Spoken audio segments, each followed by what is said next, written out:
ISO54000，然后这是气体盘查，工厂108000，ISO5000的这个验证，这都是验证体系的验证。然后另外一个是说，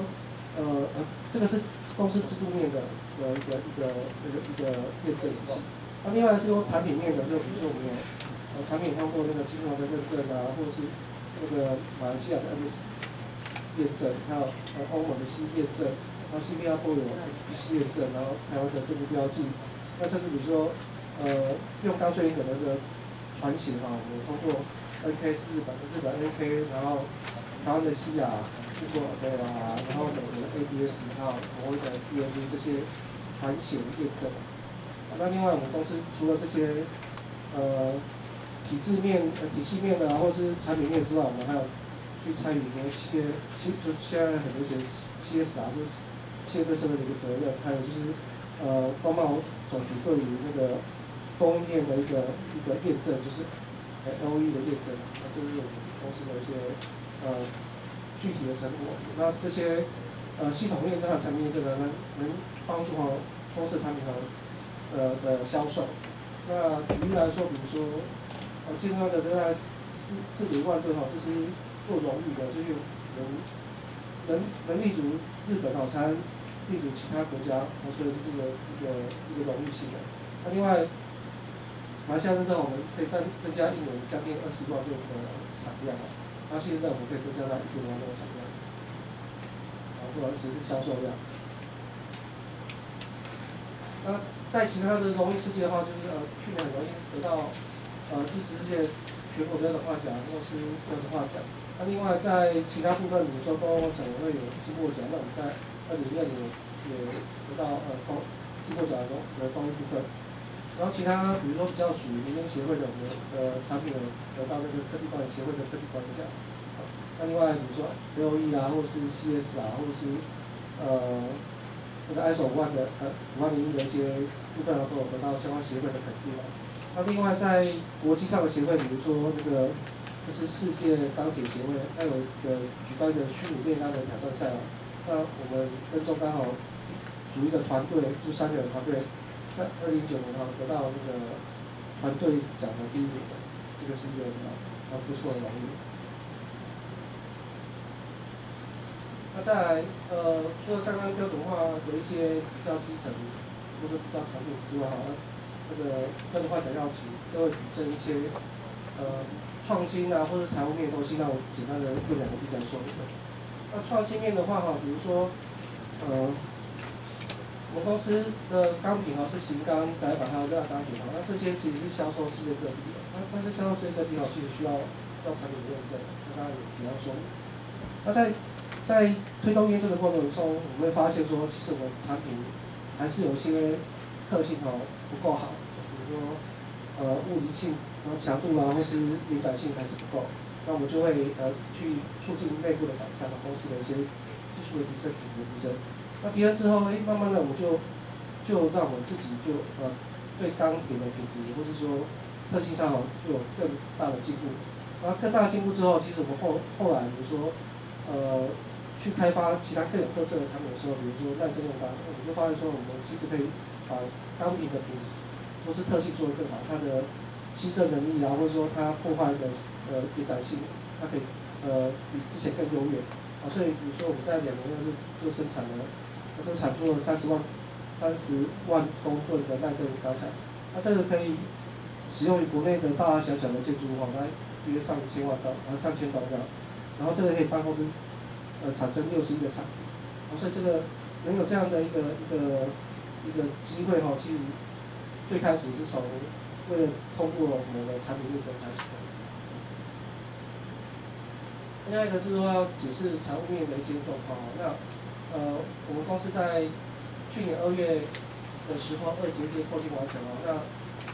算是5件成长。那我们今年累计到4月的话，营收在378亿，那市盈大概是17.7亿。那我们可以看一下近3年的一个营收状况我们各季营收虽然会有一些景气面的影响，但是我们基本上是逐步成长的。那如果我们再看，就是说近3年的各月的累计营收比如说我们用3年制101年、102年、103年来看一下我们就可以发现说，这个比较低的是100厘米，然后比较高的是120厘米。那今年已经到4月了，所以黄色这个是比起来更好，所以我们可以看出来说，我们不但是逐季成长，我们个月的话也是有明显的增长。那我们公司今年的目标是希望能到，就是900亿左右，这个多就1000亿。然后看一下，比如今年第一季的话还没有到1000亿是200亿，所以这个还公司内部还在努力啊，希望有往下行。那再来就是一些实物面跟大家继续分享。那去年我们大概跟各位差不多，就是说在4、5月知道这个讯息，然后6、7月开始准备这些具体的书面资料，然后8月份被通知说参加复试要准备那个简报，然后在10月的时候授奖。那跟大家分享一下，就是注释的一些建议，注释的话书面审查，然后请贵公司去那个标准化网站挑选可以的申请书，因为它这个奖项它有不同类别啊，个人跟机关跟企业不一样，那甚至企业它有分服务业跟制造业，所以你要挑到对的，因为那个评分方式不一样。然后你再针对它的评分方式去展开，那公司上场过后请详细说明。那如果没有涉猎的部分也建议不要空白。那如果有一些比较弱的地方你自己可以再想一下说，你们是不是做了什么事情？他只是没用这种角度来看。另外是说，也许如果你机会放在后面的话，那你今年可以在这个方面多做点事情。那再来就是说，除了申请书之外，可以有一些佐证资料。那佐证资料建议是详实但是页数不要太多了，就是能很有效的举证就可以了，这是我们自己的想法。那再来就是公司的距离容易事件一定要把它列进来，这个比较明确的成果。这是初审的部分。那复审的部分它是包含5分钟的口头报告跟10分钟的备询的。那这是唯一有机会跟审查员面对面的机会那一些建议如下第一个是说，报告人要对初审资料架构要熟悉就是说你要真的参与过前面的初审的工作，你才知道这个架构怎么样的想法回答一些比较明确的问题。第二个说5分钟的话，你也不要局限在于标准化这个事情，你是要着重于在说企业理念、企业特色，在用这个角度去看标准化。那再来就是说，除了这个标准化一个基础的工作之外，那公司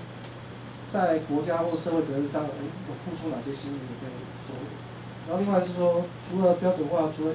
营收之外，在工业化的餐饮和旅游有适当的说明。那最后就是说，即便初审已经把一些荣誉事迹讲过了，但是复审的时候应该还是要把荣誉事迹具体事迹简单做个简表加深那个初审的印象。那以上报道谢谢主教。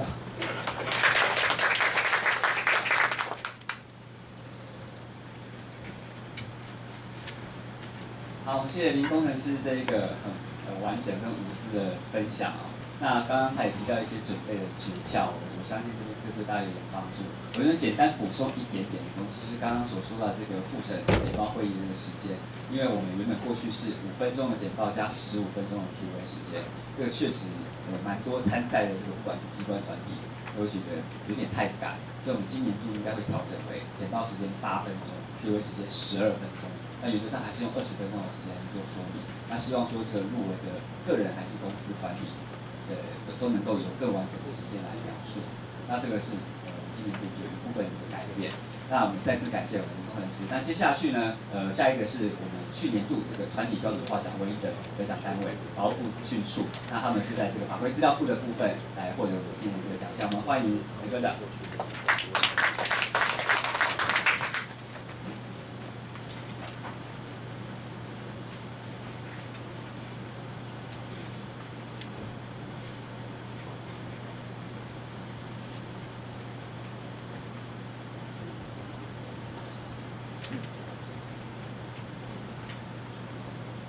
经济部标准局的周组长，还有高理事长、工程师及各位与会的贵宾，大家好。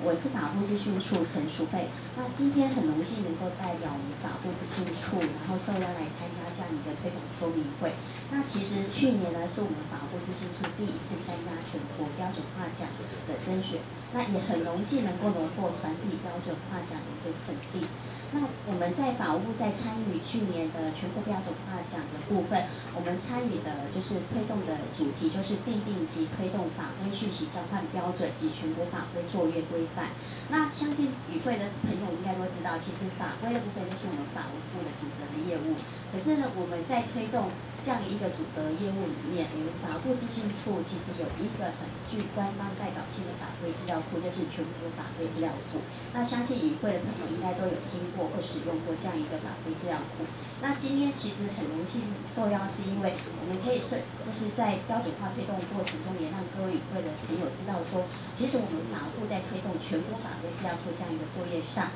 我们做了哪些努力。那其实这也是在推动标准化奖里面，可以让更多的朋友认识到我们法务在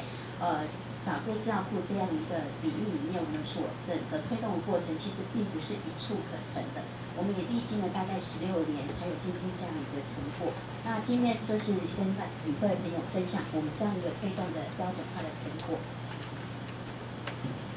那首先的话，其实以法规的交换标准来讲，其实最早是美国的时候，他们国家图书馆也在推行一个想要制定一个国际通用的法规资料的交换标准。可是当初那一个推动的计划其实并没有成功。那我们法务部的话，其实着手推动在国内的法规讯息交换标准的部分，其实是在从96年就开始推动这样一个法规讯息交换标准。那其实这也就是其实一个标准的制定，它过程的严谨性跟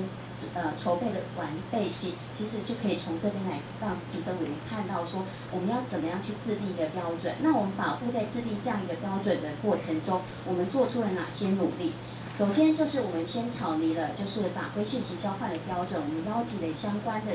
各界的一些专家来草拟这样一个法规讯息交换的标准。草拟好之后，我们开始举办3场的公听会。那这个公听会的用意就是把我们先草拟出来一个标准，让各界可以帮我们审视，然后提供相关的法规的意见。那我们可以在这样草拟标准的过程中可以进行修正。那广纳了各公听会的意见之后，我们就开始着手把这样的一个标准化实作在一个系统上面。那为什么会实作一个系统？等一下会跟各位朋友分享。那再就是系统运作就是开始就是运作之后，我们就是举办了2场的系统展示会。这个展示会主要是让就是参与者可以了解说，我们在订定这样一个法规标准的时候，呈现给机关使用者或者是一般民众的时候，它的使用的观感是怎么样？比如说它系统使用的呈现，在标准化呈现面是怎么样呈现的？然后再来就是我们邀请了3个机关进行示范。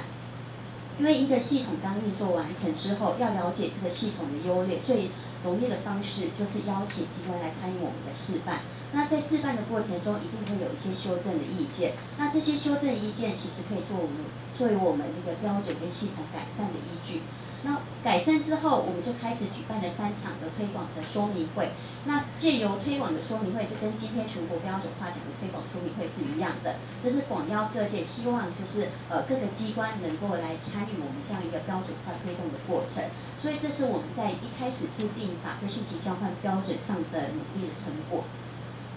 那接下来的话就是我们法规交换的标准它是怎么运作的？刚才有讲到，就是我们透过一连串的标准的制定的程序之后，那我们就把这样一个标准透过一个共用系统的方式进行建制。那建制之后，我们就实作在2个系统上，一个就是主管法规共用系统，一个就是全国法规资料库上。那这样一个好处就是，因为你要把标准制定之后要推行的出去，最重要的绩效就是来自有人愿意使用你的标准。那这样的标准就让使用机关可以在无形之中就已经不知不觉就已经采用到你的标准，他也没有感觉到你已经真的在实做他的标准。那我们的做法就是透过系统的实作方式来做。那首先这样一个交换标准的话，我们就是奠定了一个就是交换标准的格式之后，透过2个系统，就是一个实作在主管法规共用系统的部分的话，我们就是推广给全国的中央的部会跟地方政府去进行领用。那只要机关愿意领用，这些系统是我们法务部进行开发的，所以以领用机关来讲，它其实不需要付任何的费用。这些费用都是我们法务部在做。那其实很多人在领用这个系统都会担忧一点，就是说我领用之后，那我后续要怎么维护？其实所有的从系统的建制、后续的维护、辅导上线、教育训练，到甚至到现场有问题的时候，到现场辅导，都是我们法务这边统一处理。所以，即使像高雄市政府已经也领用我们的系统，即使是高雄市政府有问题，我们从他领用至今，我们也是持续给他服务。所以这个部分就是让领用机关可以安心的去领用我们的主管法规共用系统。那共用系统领用好之后，因为这样一个法规交换标准建制之后，即使以全国法规资料库跟各个主管机关所领用的法规资料库，它这样的标准就是每天在法规公布的时候，就可以透过这样的标准做系统资料库之间的自动的资料的交换。那再来就是，我们也考量到有些机关其实本身就已经有法规系统，它也不可能来领用我们的法规系统。可是我们也希望说它能够follow我们所制定的标准。这时候我们就想出了另一个方式，就是透过API 程式的开发的方式。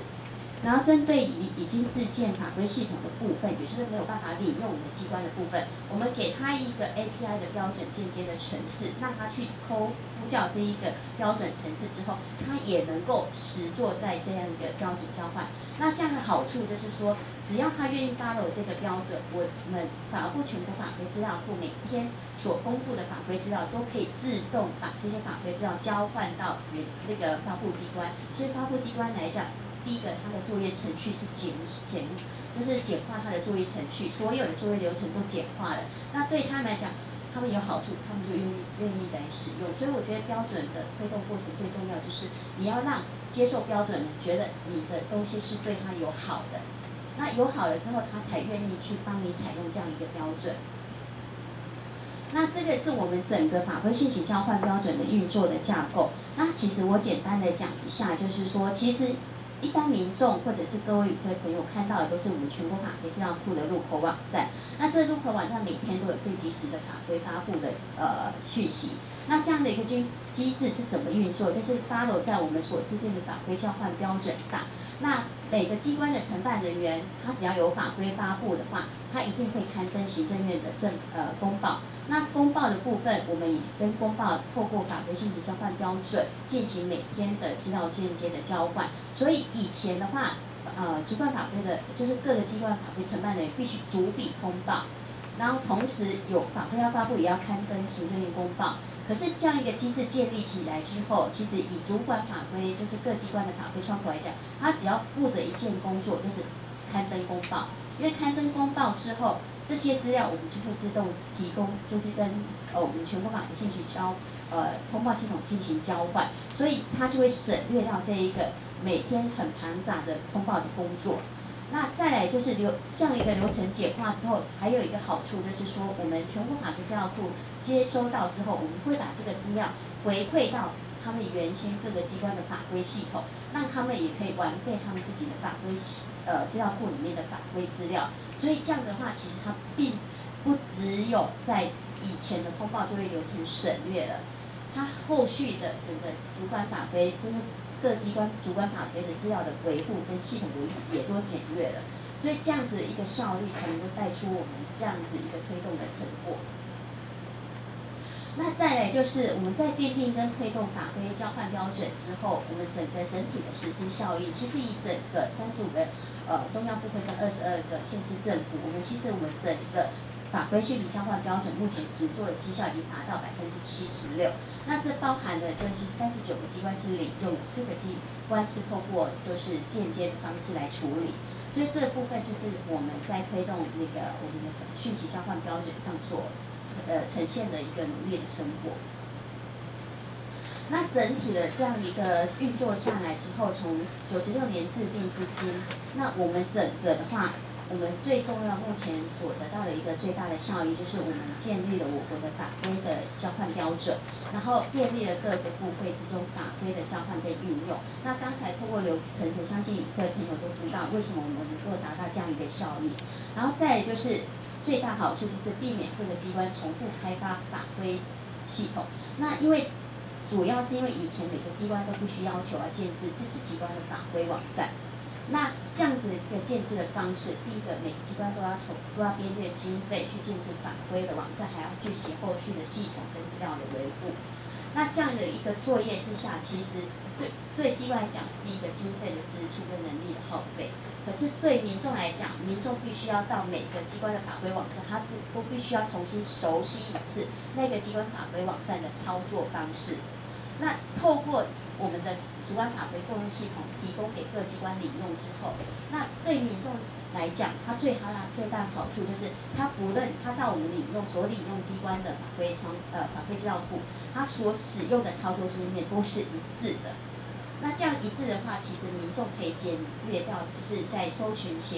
那个网站操作学习上的一个时间，那应该他也比较容易上手，说我要怎么查到他所需要的法规，这是对民众来讲，我觉得是最大的效益。那对机关来讲，他不需要去考量系统的维运，他只要考虑到资料的管理。那资料管理有很大部分都是我们全国法的资料库把资料送到领用机关的法规系统，所以这个部分他们就省略掉很多法规所整并跟收集的一些时间。所以是一个双赢的建制的推动的方式，然后再来就是刚才也提过的，就是给民众一次性的法规查询界面，然后还有就是取代了中华民国现行法规汇编。如果比较早期的朋友应该知道，以前就是行政院法规会都会出版每年会出版一个纸本很厚的那个中华民国现行法规汇编。可是自从我们全国法规资料库90年成立之后，它91年就不再印列，就是不再纸本列中华民国现行法规汇编，因为所有的法规在我们全国法规资料库都能够查得到，所以这也是我们在从纸本转到电子法规的一个效益。那再来讲到的是针对的是奠定跟推动全国法规的作业规范。其实一个标准制定起来之后，要能够运行的很顺利，其实我觉得制度面是一个很大的关键。那这样一个推动的过程中，我们法务针对这样一个法规讯息交换标准也好，全国法规作业规范也好，我们定了哪些的作业规范？其实我们一开始的时候是订立了一个叫全国法规的电脑处理作业规范。这个作业规范其实是在统合全国各机关的法规，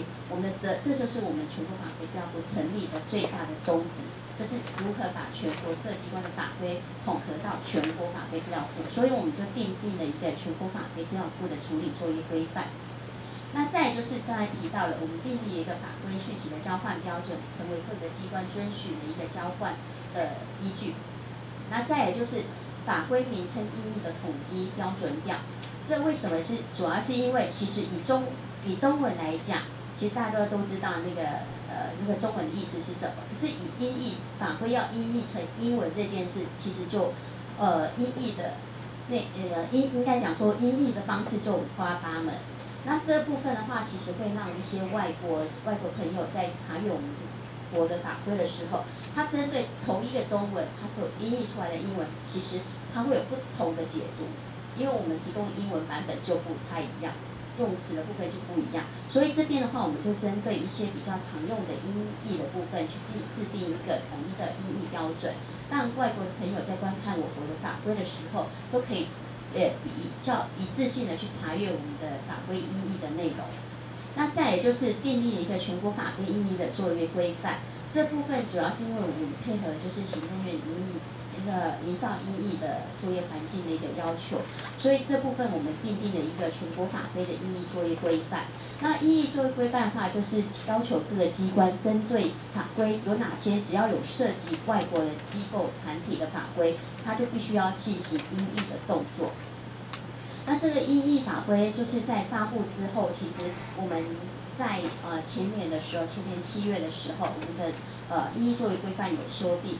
因为原则以前的话，我们是要求各个机关在法规发布之后6个月内就要把音译的版本提供到我们全国法规资料库。那在前年7月的时候，我们已经把一个时间要求各机关音译的时效已经缩短为3个月，也就是只要是法律案要求各机关一律要提供音译版本，也仅在3个月内。那命令类的话，就是只要是涉及外国的机构团体的话，也是3个月内要音译到全国法规。这样的话可以让民众在查询音译法规的时候，不会觉得说为什么法规发布这么久了，音译版本一直没有出来。这也是我们在持续精进的一个过程。然后再来就是最重要，就是刚才还有一个就是稽核免的部分。其实这样一个制度订定出来之后，还有一个最重要就是缓考面。因为您进行管考的话，其实各机关会不会配合？每个机关的承办人员其实配合度是不一样的，所以我们也订定了一个全国法规的通报绩效的查核奖惩作业规定，这样的一个赋予我们全国法规资料库工作小组有一个奖惩的建议权。这样的话，可以使各个机关的法规承办窗口可以更重视这样的业务，也避免他们会在配合度还有避免一个在推行上。都可以帮我们大力的支持，所以我觉得在这种稽核管考面，其实是我们在制定上一个蛮重要的地方。所以跟大家分享是说，我们在全国法规作业规范上，我们所要求的是整个标准制定的严谨性、合理性和完整性。也就是说，我们必须要去把这个标准制定之后，怎么样推行？其实我们在规范制定上也是逐步的去修正。因为每个时间点都会有一些要求，或者是一些检讨改进的空间。那这些空间我们就会再透过这些法规，然后进行不断的修订，然后要求各个机关帮我们配合。那再来就是跟各位分享，是我们全国法规资料库整个建制的缘由。其实主要是因为86年的时候，行政院将电子法规纳入了电子化跟网络化的中程推动计划。所以呢，我们在推动全国法规建制的过程，我们做出了哪些努力？首先就是在筹备阶段的时候，我们其实就有筹备一个叫做全国法规资料库的推动筹备委员会。那这部分我们就已经召开过21次的会议，讨论整个全国法规资料库的运作的机制。然后再来就是把计划拟定之后，我们也抱怨核定了。抱怨核定之后，开始做系统的实作。到89年12月份的时候，我们完成了系统的建制。建制之后开始奠定规范，因为必须要有规范，各个机关才会遵循。在90年4月的时候是系统正式的上线。那这样一个推动的历程的话，也让我们荣获了行政院的执行绩效计划奖的殊荣。那整个全国法规的资料库，我们的建制的目的，其实我们一开始我们法务是以建立一个最具权威的官方法规资料库为宗旨。可是，一直运行到现在，其实我们的宗旨已经分成2个部分，一个就是成为专业的法规资料库，再就是成为全民的法规资料库。为什么会有这样一个转变？主要是因为其实以法律的专业人士来讲，其实我们一开始全国法规资料库服务的是专业的法律人士，因为法条其实大家都会在跟一般民众在使用上都会有一些隔阂。可是对于专业的像律师、检察官，他们对这些法规都是信手拈来，其实都没有隔阂的。所以一开始我们在建制全国法规资料库的话，我们的使用群众最大的就是专业的法规、专业的使用者。可是我们觉得这样子，虽然我们已经有针对法规讯息的交换标准跟一些作业的规范都订定好，也提供了各界一个完整、及时跟严谨的国家法规资料库之后，我们觉得我们全国法规资料库的使命其实不应该局限在专业的使用者，而应该要进一步把这样的一个资源扩展到反而是非专业的使用者，尤其特别是法律弱势的族群。所以这部分的话，就是我们目前一直极力在推广的一个，就是协助非法律的专业使用者的部分。那我们是希望说，提供一个民众可以更容易存取到法律的这样一个网络的平台。所以这个部分的话，我们做了哪些努力？其实我们全国法规资料库从建制到现在，我们历经了大概2次的大改版，这2次的功能的改版，其实都是针对民众的需求在改，而不是针对专业的法律使用者在改。那我们建制出很多新增的功能，就包含像通俗用语的检索。你说一般来讲，如果民众其实以前上到我们法规资料库，最常抱怨就是为什么我都查不到资料？因为它是关键字检索，所以你必须要你输入的关键字跟法规的关键字是一样，才能够检索出答案。那所以举个例子来讲，像以小偷来讲，民众一般知道小偷，可是他不知道专业用语叫做窃盗，所以他一定会打小偷，他不会打窃盗，因为打窃盗才查得到，叫打小偷查不到资料。所以我们就建制了一个叫做通俗用语的辅助查询工具，就是去搜集民众常常在我们全部法规资料库所输入的查不到的字词，然后针对这些查不到的字词去帮他建制出对应的专业法律用词。所以我们的通俗用语资料库，虽然有时候大家可能会在使用上会觉得说，我明明打的是通俗用语，像小三好了，那为什么我查不到？对，那可是这样也是一个贡献。为什么我一定要告诉大家，就是为什么要一直使用我们的通俗用语的查询？因为你查不到，就会贡献给下一个人。因为我们每个月都会去整理这些民众查不到的词汇，去建制。所以你现在查小三应该会查得到的，对。所以这个就是我们在精进的部分。所以这个部分也是让民众可以希望，我们最主要是希望拉近民众跟我们法律之间的情感。